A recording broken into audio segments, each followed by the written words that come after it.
ಕೃಷ್ಣ ಸುಂದರಿ. ಕೃಷ್ಣ ಸುಂದರಿಯ ಕರಿಮಣಿ ಮಾಲೀಕನ ಕತೆ. ಅಮ್ಮ, ಇಷ್ಟೊಂದು ಪಾತ್ರೆಯನ್ನು ಮತ್ತೆ ತೊಳೆಯಬೇಕಾ? ಈಗ ತಾನೇ ತೊಳೆದು ಹೋದೇನಲ್ಲ, ನಾಳೆ ಪರೀಕ್ಷೆ ಇದೆ ಅಮ್ಮ. ಹೌದು ಕಣೆ ಕಾಗೆ ಬಂಗಾರ, ಮೊದಲು ಅಮ್ಮ ಅನ್ನುವುದನ್ನು ನಿಲ್ಲಿಸು. ದರಿದ್ರ ನೀನು, ಎಲ್ಲಿಂದ ಬಂದು ಒಕ್ಕರಿಸಿದೆಯೋ? ನಿನಗೇಳಿದರೆ ಏನು ಪ್ರಯೋಜನ? ನಿನ್ನ ಎತ್ತು ನನ್ನ ಕೈಗೆ ಇಟ್ಟು ಹೋದಳಲ್ಲ, ನನ್ನ ಅಕ್ಕನಿಗೆ ಹೇಳಬೇಕು.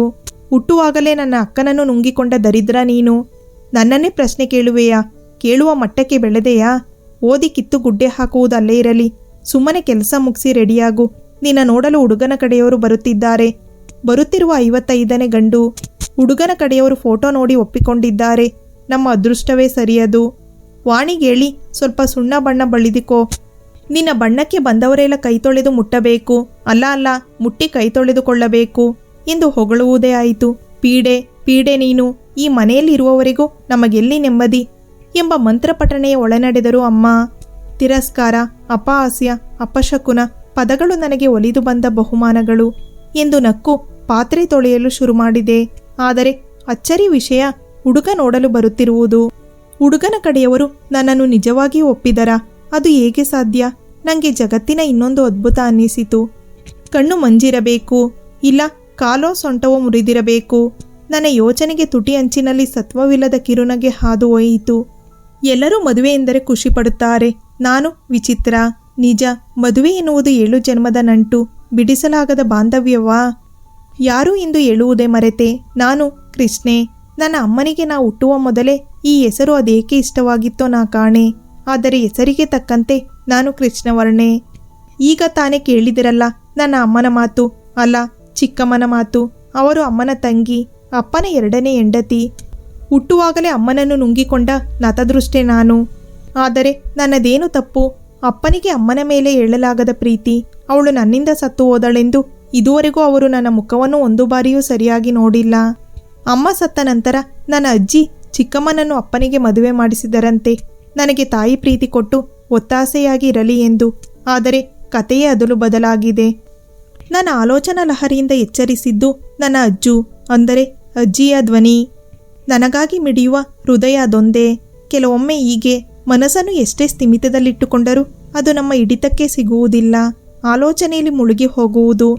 ಮನಸ್ಸಿನ ಹಿಡಿತ ಕಳೆದುಕೊಂಡರೆ ಬದುಕಿನ ಸ್ಥಿಮಿತ ತಪ್ಪದೇ ಇರುವುದೇ? ಹೇಳಿಲ್ಲವಾ ನಿನಗಾಗಿ ಒಬ್ಬ ರಾಜಕುಮಾರ ಬರುವನೆಂದು? ನೋಡು, ನಿನ್ನ ರಾಜಕುಮಾರ ಬಂದಿಹನು. ಹುಡುಗನಿಗೆ ಮದುವೆಗೆ ಒಪ್ಪಿಗೆಯಂತೆ.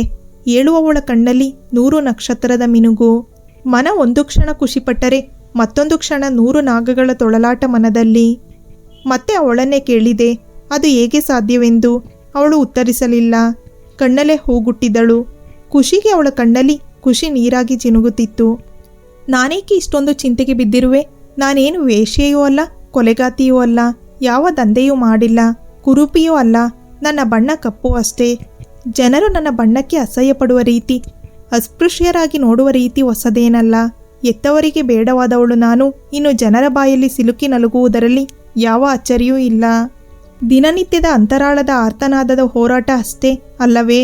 ಬಣ್ಣ ಯಾವುದಾದರೇನು, ಪ್ರೀತಿ ಬಾಂಧವ್ಯ ಗುಣ ಮುಖ್ಯ ಎನ್ನುವುದು ನನ್ನ ಭಾವನೆ. ಆದರೇನು ಮಾಡುವುದು? ಎಲುಬಿಲ್ಲದ ನಾಲಿಗೆ ಹರಿದಂತೆ ಹರಿಬಿಡುತ್ತಾರೆ. ಕೆಲವೊಂದು ಬಾರಿ ಮಾತುಗೆ ಸಿಲುಕಿ ನಲುಗಿ ನರಳಾಡುತ್ತಿದ್ದೇನೆ. ಕಣ್ಣೀರು ಹೊಸತೇನಲ್ಲ. ಆದರೆ ಬಂದ 55 ಗಂಡುಗಳು ಆಂತರಿಕ ಸೌಂದರ್ಯಕ್ಕಿಂತ ಬಾಹ್ಯ ಸೌಂದರ್ಯಕ್ಕೆ ಪ್ರಾಮುಖ್ಯತೆಯನ್ನು ನೀಡಿದ್ದರು.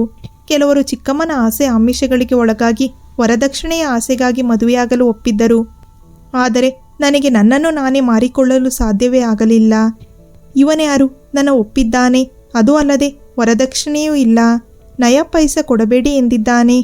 ಎಲ್ಲೋ ಅವನಿಗೆ ಏನೋ ಸಮಸ್ಯೆ ಇರಬೇಕು ಅನ್ನಿಸಿತು. ಅವನು ಹೇಗಿದ್ದರೂ ಪರವಾಗಿಲ್ಲ, ಅವನನ್ನು ನಾನು ಒಪ್ಪುವೆ ಖಂಡಿತವಾಗಿ. ಅಪ್ಪನಿಗೆ ಭಾರವಾಗಿ ಇರಲಾರೆ. ಮನಸ್ಸು ನನ್ನಲ್ಲೇ ಮಾತನಾಡಿತು. ಹೆಣ್ಣು ಅಬಲೆಯಲ್ಲ, ಆದರೆ ಸಮಾಜ ನೋಡುವ ರೀತಿ ಅವಳನ್ನು ಕೈಲಾಗದಂತೆ. ಯಾವಾಗಲೂ ಅವಳಿಗೆ ಯಾರಾದರೂ ಆಸರೆ ಬೇಕೆಂದು ಸಮಾಜ ನಿರ್ಧರಿಸಿಬಿಟ್ಟಿದೆ. ಇನ್ನು ನನ್ನ ವಿಷಯಕ್ಕೆ ಬಂದರೆ ಮತ್ತೆ ಎಲ್ಲಿ ಚುಚ್ಚು ಮಾತುಗಳನ್ನು ಕೇಳಬೇಕಾಗುತ್ತದೆ ಎಂದು ಮನೆಯಲ್ಲೇ ಉಳಿದು ಬಿಡುವೆ. ಆದರೆ ಜನಗಳಿಗೆ ಏನು ಗೊತ್ತು ಹೆಣ್ಣಿನ ಶಕ್ತಿ? ಒಲಿದರೆ ನಾರಿ, ಮುನಿದರೆ ಮಾರಿ. ನನ್ನ ಕನಸಿನ ಲೋಕದಿಂದ ಮತ್ತೆ ಹೊರಗೆ ತಂದಿದ್ದು ಅಪ್ಪನ ಗಂಟಲು ಸರಿ ಮಾಡುವ ಧ್ವನಿ. ಅವರು ನನ್ನ ಬಳಿ ಬಂದವರೇ ನನ್ನ ಮುಖವನ್ನು ನೋಡದೆ, ತಗೋ ಇದು ನಿನ್ನ ಅಮ್ಮನ ಒಡವೆ ಮತ್ತು ಸೀರೆ ಎಂದು ಅಲ್ಲೇ ಇದ್ದ ಮಂಚದ ಮೇಲಿಟ್ಟು ಹೊರಟವರು.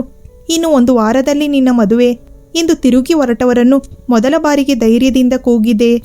ಎಂದೂ ನಿಲ್ಲದವರು ಮೊದಲ ಬಾರಿಗೆ ತಿರುಗಿ ನೋಡದೆ ಹಾಗೇ ನಿಂತರು.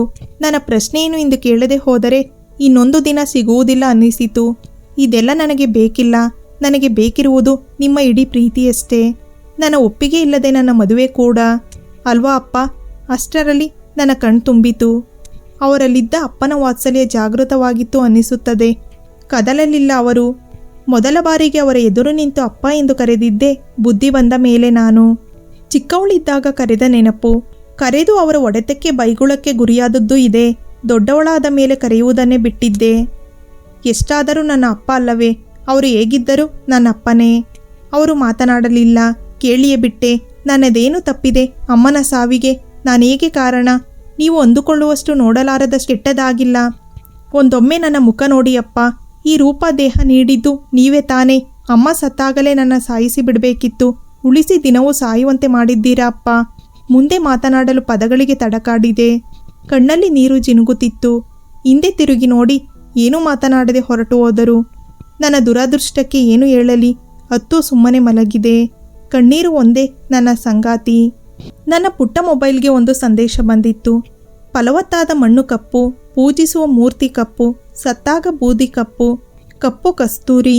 ಚಿಂತಿಸದಿರು ಗೆಳತಿ, ನಾ ಇರುವೆ ನಿನಗಾಗಿ. ನನ್ನ ಗೆಳತಿ ತುಳಸಿ ಬಿಟ್ಟರೆ ಫೋನಿಗೆ ಕರೆ ಮಾಡಲು ಯಾರಿಲ್ಲ. ಆದರೆ ಸಂದೇಶ ಬಂದಿದ್ದು ಹೊಸ ಅಂಕಿಯಿಂದ. ತುರ್ತು ಸಮಯದಲ್ಲಿ ಇರಲಿ ಎಂದು ಅಜ್ಜು ಕೊಡಿಸಿದ್ದು. ಫೋನಿನ ಅಂಕಿ ಅಪ್ಪನ ಬಳಿ ಕೂಡ ಇಲ್ಲ ಅನ್ನಿಸುತ್ತೆ. ಮತ್ತೊಮ್ಮೆ ಆ ಸಂದೇಶವನ್ನು ಓದಿದೆ. ಅದರಲ್ಲಿದ್ದ ಪ್ರತಿಯೊಂದು ಪದದಲ್ಲೂ ಸ್ಫೂರ್ತಿ, ಧೈರ್ಯ, ಪ್ರೀತಿಯ ಹೊನಲು, ಭರವಸೆಯ ಮಾತಿತ್ತು. ಯಾರೆಂದು ತಿಳಿದುಕೊಳ್ಳಲು ಹೆಚ್ಚು ಸಮಯ ಬೇಕಾಗಲಿಲ್ಲ. ಆವಾಗಲೇ ಅಜ್ಜು ಬಂದಾಗ ಹೇಳಿ ಹೋಗಿದ್ದಳು ನನ್ನ ನಂಬರ್ ಅವರಿಗೆ ಕೊಟ್ಟಿರುವುದಾಗಿ. ಒಮ್ಮೆಯೂ ನೋಡದೆ, ಒಂದೊಮ್ಮೆಯೂ ಮಾತನಾಡದೆ ಹೇಗೆ ಸಾಧ್ಯ? ನನ್ನ ಮನವನ್ನರಿಯಲು, ನನ್ನನ್ನು ನೋಡಲು ಅವರ ಹತ್ತಿರದ ಸಂಬಂಧಿಗಳು ಬಂದು ನೋಡಿ ಹೋದರೂ ಅಷ್ಟೇ. ಅವರು ಬರಲೇ ಇಲ್ಲ. ಸಾಲುಗಳ ಜೊತೆಗೆ ಕೆಲವು ಪ್ರಶ್ನೆಗಳು ರಾತ್ರಿಯೆಲ್ಲ ಕಾಡಿತು. ಸಮಯ ಸರಿದಿತ್ತು. ಬೆಳಿಗ್ಗೆ ಎದ್ದು ಎಂದಿನಂತೆ ರಂಗೋಲಿ ಹಾಕುವಾಗ ಜನ ವಿಚಿತ್ರವಾಗಿ ನೋಡುತ್ತಿದ್ದರು. ಅವರ ಗುಸುಗುಸು ನನಗೂ ಕೇಳಿಸುತ್ತಿತ್ತು. ಇವಳಿಗೆ ಮದುವೆಯಾ? ಕಾಗೆಗೆ ಎಂದಾದರೂ ಮದುವೆಯಾಗಲು ಸಾಧ್ಯವೇ? ಆ ಹುಡುಗನಿಗೆ ಏನಾದರೂ ಸಮಸ್ಯೆ ಇರಬೇಕು ಎಂದು ಸುಮ್ಮನೆ ಆಡಿಕೊಂಡು ನಗುತ್ತಿದ್ದರು. ಮದುವೆ ಮನಸ್ಸಿಗೋ ಇಲ್ಲ ದೇಹಕ್ಕೋ? ಮನಸ್ಸುಗಳು ಬೆಸೆದರೆ ಮಾತ್ರ 3 ಗಂಟೆಗೆ ಅರ್ಥವಲ್ಲವೇ? ರೂಪವು ಬರೀ ಆಕರ್ಷಣೆಯಷ್ಟೇ. ಗುಣ ಒಳ್ಳೆಯತನಕ್ಕಿಂತ ಅಂದವೇ ಮುಖ್ಯವೇ? ಸುಮ್ಮನೆ ನಕ್ಕು ಒಳನಡೆದೆ. ಅಷ್ಟರಲ್ಲಿ ಜಂಗಮವಾಣಿ ಮತ್ತೆ ನನ್ನನ್ನು ಕೂಗಿತು. ಸಂಸ್ಕಾರವಿಲ್ಲದ ಮನುಜರು ಹರಿಬಿಡುವರು ನಾಲಿಗೆ ಜಾರಿದಂತೆ. ಕುಗ್ಗದಿರು ಮನವೇ, ಕಷ್ಟ ಕ್ಷಣಿಕ. ನಿಲ್ಲು ಗಟ್ಟಿಯಾಗಿ, ಅಲ್ಲೇ ಅಪ್ಪಳಿಸಿ ಹಿಂದಕ್ಕೆ ಹೋಗುವ ಹಾಗೆ. ನಾ ಇರುವೆ ನಿನ್ನ ಜೊತೆ. ಹರೆ, ಇವರೇನು ನನ್ನ ಮನಸ್ಸಿನ ಕನ್ನಡಿಯಂತೆ ಮಾತನಾಡುತ್ತಾರೆ? ಸಂದೇಶ ಕಳಿಸುವ ಇವರು ಒಂದೊಮ್ಮೆಯೂ ಕಾಲ್ ಮಾಡಿಲ್ಲ ಯಾಕೆ? ಅವರ ಬಳಿ ಮಾತನಾಡಬೇಕು ಎಂದು ತುಂಬ ಅನಿಸುತ್ತಿತ್ತು. ಅದು ಸಹಜ ಕೂಡ. ಆದರೆ ನನ್ನ ಅಭಿಪ್ರಾಯ ಕೇಳಲು ಯಾರೂ ಇರಲಿಲ್ಲ. ಇಷ್ಟೆಲ್ಲ ಮಾತನಾಡುವ ಅವನು ಕೂಡ. ನನಗೂ ಒಂದು ಮನಸ್ಸಿದೆ ಎಂದು ತಿಳಿಯಲಿಲ್ಲವೇ? ಕಾಲಚಕ್ರವೇ ಹಾಗೆ. ಯಾರ ಅನುಮತಿಯೂ ಕೇಳದೆ ಮದುವೆಯ ದಿನ ಬಂದೇ ಬಿಟ್ಟಿತು.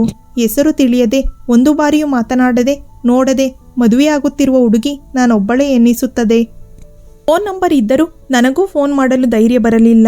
ಕುತೂಹಲ ತಡೆಯಲಾರದೆ ಅಜ್ಜುವನ್ನು ಫೋಟೋ ಕೇಳಿದಾಗ, ಫೋಟೋ ನಿಮ್ಮ ಅಪ್ಪನ ಬಳಿ ಇದೆ. ಮತ್ತೆ ಅವಳೇ ಹೇಳಿದಳು, ರೂಪದಲ್ಲೇನಿದೆ ನಿಜವಲ್ಲವೇ? ಹೆಸರು ಅವಳಿಗೆ ಹೇಳಲು ಬಾರದು. ಅಪ್ಪನನ್ನು ಕೇಳಲು ನನಗೆ ಎಲ್ಲಿಂದ ಬರಬೇಕು ಧೈರ್ಯ? ಕರ್ಣಪಟಲಗಳಿಗೆ ಬೀಳುತ್ತಲೇ ಇತ್ತು ಪಿಸು ಪಿಸು ಮಾತು. ಎಂಥ ಹುಡುಗನಿಗೆ ಎಂಥ ಹುಡುಗಿ? ಆ ಹುಡುಗ ಇವಳಲ್ಲಿ ಏನನ್ನು ನೋಡಿ ಇಷ್ಟಪಟ್ಟನೋ ಎಂಬ ಮಾತು ಅಲೆ ಅಲೆಯಾಗಿ ಕಿವಿಗೆ ಅಪ್ಪಳಿಸಿದಾಗ ತಪ್ಪು ಮಾಡುತ್ತಿರುವೆ ಅನ್ನಿಸಿತು. ಅದರಲ್ಲೇ ತಿಳಿಯಿತು ಅವರು ಅಂಧಗಾರ ಎಂದು. ಫೋನ್ ಮಾಡಿ ನಾನು ಅವರ ಬಳಿ ಮಾತನಾಡಬೇಕು ಎಂದು ಎಷ್ಟೇ ಧೈರ್ಯ ಮಾಡಿದರೂ ಸಾಲದಾಯಿತು ಧೈರ್ಯ. ಅದೇ ಕ್ಷಣ ನನ್ನ ಫೋನ್ ಗುಯಿಂಗುಟ್ಟಿತು. ಬೆಳ್ಳಗಿರುವುದೆಲ್ಲ ಹಾಲಲ್ಲ, ಕಣ್ಣಿಗೆ ಕಾಣುವುದೆಲ್ಲ ಸತ್ಯವಲ್ಲ. ಸದ್ಗುಣವೆಂಬ ಆಂತರಿಕ ಸೌಂದರ್ಯಕ್ಕಿಂತಲೂ ಬಾಹ್ಯ ಸೌಂದರ್ಯಕ್ಕೆ ಹೆಚ್ಚು ಬೆಲೆ ಇಲ್ಲವೇ ಇಲ್ಲ. ನಾನು ಹೇಗಿರುವೆ, ನನ್ನ ಗುಣ ಏನು ಎಂಬುದನ್ನು ನಿನ್ನ ಮನಸ್ಸನ್ನು ಕೇಳು. ಅದೇ ನಿನಗೆ ಉತ್ತರ ನೀಡುವುದು. ಇದಕ್ಕಿಂತ ಇನ್ನೇನು ಹೇಳಲು ಇಲ್ಲ. ಇನ್ನು ಉಳಿದ ಮಾತೆಲ್ಲ ನನ್ನ ಹೃದಯದ ಲಾಲಿಯನ್ನು ಕೇಳಿಸುತ್ತಾ ಹೇಳುವೆ. ನಿನಗಾಗಿ ಕಾಯುತ್ತಿರುವೆ, ನಿನ್ನ ಹೃದಯದ ರಾಮ. ಪ್ರತಿಯೊಂದು ಪದವೂ ಸ್ಪಷ್ಟ ನಿಲುವನ್ನು ಹೊಂದಿತ್ತು. ಪ್ರತಿಯೊಂದು ಪದವೂ ನನ್ನಲ್ಲಿ ಹೊಸ ಜೀವನ ಉತ್ಸಾಹವನ್ನು ತರುತ್ತಿತ್ತು. ಕಣ್ಣು ಮುಚ್ಚಿ ಕಣ್ಣು ತೆಗೆದವರಿಗೆ ಅಸ್ಪಷ್ಟವಾದ ರಾಮನ ವಿಗ್ರಹ. ಮೈಯಲ್ಲಿ ಸಣ್ಣ ಪುಳಕ. ನಾಚಿಕೆಗೆ ಕದಪುಗಳು ರಂಗೇರಿತು. ನನ್ನ ಯೋಚನೆಯ ಲಹರಿಗೆ ಮತ್ತೆ ಕಡಿವಾಣ ಹಾಕಿದ್ದು ನನ್ನ ಅಜ್ಜು. ಸಾಕು ನಾಚಿದ್ದು, ನಿನ್ನದೇ ಮದುವೆ ಕಣೆ ಇಂದು. ಬೇಗ ಬೇಗ ರೆಡಿಯಾಗು. ಅವಳ ಮಾತು ಕೇಳೇ ಇಲ್ಲವೆಂಬಂತೆ ಅವಳನ್ನು ಬಿಗಿಯಾಗಿ ಅಪ್ಪಿದೆ. ಅಷ್ಟರಲ್ಲಿ ವಾಣಿ ಮತ್ತು ತುಳಸಿ ಬಂದರು. ಅಜ್ಜಿಯನ್ನು ಬಿಟ್ಟು ಹಿಂದೆ ಸರಿದೆ. ಅವಳು ನಗುತ್ತಾ, ನಿನ್ನ ಖುಷಿ ಹೀಗೆ ಇರಲಿ ಕಂದಮ್ಮ ಎಂದು ಹೇಳಿ ಹೊರಟಳು. ನನಗಾಗಿ ಯಾರಾದರೂ ಏನಾದರೂ ಬೇಡುತ್ತಾರೆ ಎಂದರೆ ಅದು ನನ್ನ ಅಜ್ಜು ಮಾತ್ರ. ಅಜ್ಜು ಮಾತ್ರವಾ? ಮನಸ್ಸು ಕೇಳಿತು. ಚಿಕ್ಕಮ್ಮ ಬಂದು ಮಂಟಪದ ಬಳಿ ನನ್ನನ್ನು ಕರೆದುಕೊಂಡು ಹೋದರು. ತುಂಬ ಖುಷಿಯಲ್ಲಿದ್ದರು. ನಾನು ಮನೆ ಬಿಟ್ಟು ತೊಲಗುತ್ತೇನೆ ಎಂದಿರಬಹುದು. ಅಂತರ್ಪಟದ ಹಿಂದೆ ನಿಲ್ಲಿಸಿದರು. ತಲೆ ಎತ್ತಿ ನೋಡಲು ಭಯ, ಅಂಜಿಕೆ, ನಾಚಿಕೆಯ ನಾ ತಿಳಿಯೇ. ಗಟ್ಟಿಮೇಳ ಎಂದಾಗ ಕಿವಿಯಲ್ಲಿ ಕೇಳಿದ ನನ್ನ ಹೆಸರಿಗೆ ಮೈ ರೋಮಾಂಚನ. ಕೃಷ್ಣೆ. ತಲೆ ಎತ್ತಿ ಮುಖವನ್ನು ನೋಡಿದೆ. ಕತ್ತಲು ಕವಿದಂತೆ ಆಯಿತು. ದೇಹದ ಆಯಾಸವೋ ಇಲ್ಲ ಮನದ ಆಯಾಸವೋ ತಿಳಿಯಲಿಲ್ಲ. ಎಚ್ಚರವಾದಾಗ ಹೊಸ ಜಗತ್ತ ಮಡಿಲಲ್ಲಿ ಮಲಗಿದ್ದೆ. ಯಾವುದೋ ಕೈ ತಲೆ ಸವರುತ್ತಿತ್ತು. ಅಲ್ಲ, ನನ್ನವನ ಕೈ ನನ್ನ ತಲೆ ಸವರುತ್ತಿತ್ತು. ಆದರೂ ಒಂದು ಕ್ಷಣ ಬೆಚ್ಚಿ ಕುಳಿತೆ. ಸುಮ್ಮನೆ ತಲೆ ಎತ್ತಿ ಮುಖವ ನೋಡಿದೆ. ಆ ಕಣ್ಣಲ್ಲಿದ್ದ ಕಾಳಜಿ, ಪ್ರೀತಿ, ಭಯ ನನಗಾಗಿ ಹುಟ್ಟಿ ಬಂದಿರುವ ಹೃದಯವಿದು ಎನ್ನಿಸಿತು. ಹೊಸದಾದ ಭಾವ, ಮಡಿಲ ಬೆಚ್ಚನೆಯ ಭಾವ, ಇದುವರೆಗೂ ಯಾರೂ ತೋರದ ಪ್ರೀತಿ. ಕಣ್ಣಲ್ಲಿ ಸೂರ್ಯನ ಮಿಂಚು, ಗಾಂಭೀರ್ಯ ನೋಟ, ಮೀಸೆಯಡಿ ಸಣ್ಣ ಮಂದಹಾಸ. ಸುಮ್ಮನೆ ನೋಡುತ್ತಾ ಕುಳಿತು ಬಿಟ್ಟೆ. ದೃಷ್ಟಿಯಾದಿತ್ತು ಹಾಗೆ ನೋಡಿದರೆ ಕಂಚಿನ ಕಂಠ. ಸಾಕಿತ್ತು ಅಷ್ಟು ಮುನ್ನುಡಿ. ಕೇಳಿಯೇ ಬಿಟ್ಟೆ, ನನ್ನನ್ನು ಏಕೆ ಮದುವೆಯಾದಿರೆಂದು. Beauty is not important, beautiful heart is important. ಏಕೆಂದರೆ ನೀನು ನನ್ನ ಜೀವನದ ಸ್ಫೂರ್ತಿಯ ಚಿಲುಮೆ. ನಿನಗೆ ನೆನಪಿದೆಯಾ, ನಿಮ್ಮೂರಿನಲ್ಲಿ ಅಪಘಾತವಾಗಿತ್ತು. ಎಲ್ಲರೂ ಸುಮ್ಮನೆ ಕೈಕಟ್ಟಿ ನಿಂತಿದ್ದರು. ಯಾರೂ ಯಾರನ್ನು ಕಾಪಾಡಲಿಲ್ಲ. ನನ್ನನ್ನು ಬಿಡು, ಪುಟ್ಟ ಮಕ್ಕಳನ್ನು ಕಾಪಾಡಲಿಲ್ಲ. ಆ ಕ್ಷಣದಲ್ಲಿ ನೀನು ಎಲ್ಲಿಂದ ಬಂದೆ ನನಗೆ ಗೊತ್ತಿಲ್ಲ. ಸ್ವಾರ್ಥವಿಲ್ಲದೆ ಎಲ್ಲರನ್ನೂ ಆಸ್ಪತ್ರೆಗೆ ಸೇರಿಸಿದೆ. ಅಂತೂ ನಿನ್ನೊಳಗೆ ತಾಯಿಯನ್ನು ನೋಡಿದ್ದೆ. ಅಂಧಕಾರದಿಂದ ಕಪ್ಪಿನಲ್ಲಿ ಮುಳುಗಿರುವ ಜನರಲ್ಲಿ ನೀನು ಬೆಳಕಾಗಿ ಬಂದೆ. ಪ್ರೀತಿ ಯಾವಾಗಾಯಿತೋ ನಾ ಕಾಣೆ. ಆದರೆ ಆ ಕ್ಷಣವೇ ಮನಸ್ಸು ತನ್ನನ್ನು ನಿನಗೆ ಮಾರಿಬಿಟ್ಟಿತು. ಎಲ್ಲ ಸನ್ನಿವೇಶಗಳು ಕಣ್ಣ ಮುಂದೆ ತೇಲಿ ಹೋದವು. ಆದರೆ ನಿನ್ನ ಕಷ್ಟ, ನಿನ್ನ ನೋವು ನನಗೆ ಸಹಿಸದಾಯಿತು. ಕ್ಷಮಿಸಿಬಿಡು. ನಾನು ನಿನ್ನ ಒಪ್ಪಿಗೆ ಕೇಳದೆ ನಾ ಮದುವೆಯಾಗಿ ಬಿಟ್ಟೆ. ಅನಾಥನ ಬಾಳಿನಲ್ಲಿ ಅಮ್ಮನಾಗಿ, ಮಡದಿಯಾಗಿ, ಮಗುವಾಗಿ ಇರುವೆಯಾ? ನೀನೆಲ್ಲ ಕನಸುಗಳಿಗೆ ನಾನು ಜೊತೆಯಾಗಿರುವೆ. ನೀನು ಒಪ್ಪದೇ ಹೋಗಿದ್ದರೆ ಎಂಬ ಭಯದಿಂದ ಅವರ ಮಾತು ತೊದಲುತ್ತಿತ್ತು. ಸುಮ್ಮನೆ ತಬ್ಬಿ ಕುಳಿತೆ. ಅದರಲ್ಲಿ ನನ್ನ ಉತ್ತರವಿತ್ತು. ಅಂಧಕಾರ ತುಂಬಿರುವ ಜಗತ್ತಿನಲ್ಲಿ ಸೂರ್ಯನ ರಶ್ಮಿಯಂತೆ ಬೆಳಕಾಗಿ, ಸ್ಫೂರ್ತಿಯಾಗಿ, ನನ್ನ ಸಾಧನೆಗೆ ಹೆಗಲಾಗಿ ಬಂದವರು ನನ್ನ ಧ್ರುವನನ್ನು ದೂರ ಮಾಡಲು ಸಾಧ್ಯವೇ? ಕಪ್ಪು ಬಿಳುಪಿನ ಜೀವನದಲ್ಲಿ ಬಿಳಿಗೇಕೆ ಮಹತ್ವ? ಕಪ್ಪು ಬಿಳಿ ಬಣ್ಣವಷ್ಟೇ. ಕಪ್ಪು ಬಿಳಿ ದೇಹಕ್ಕಷ್ಟೇ, ಆತ್ಮಕ್ಕಲ್ಲ. ಕೃಷ್ಣಾರ್ಪಣಮಸ್ತು. ಈ ಸ್ಟೋರಿ ಇಷ್ಟ ಆಗಿದ್ದರೆ ದಯವಿಟ್ಟು ನಮ್ಮ ಚಾನಲ್ನ ಸಬ್ಸ್ಕ್ರೈಬ್ ಮಾಡಿ, ಲೈಕ್ ಮಾಡಿ. ಧನ್ಯವಾದಗಳು.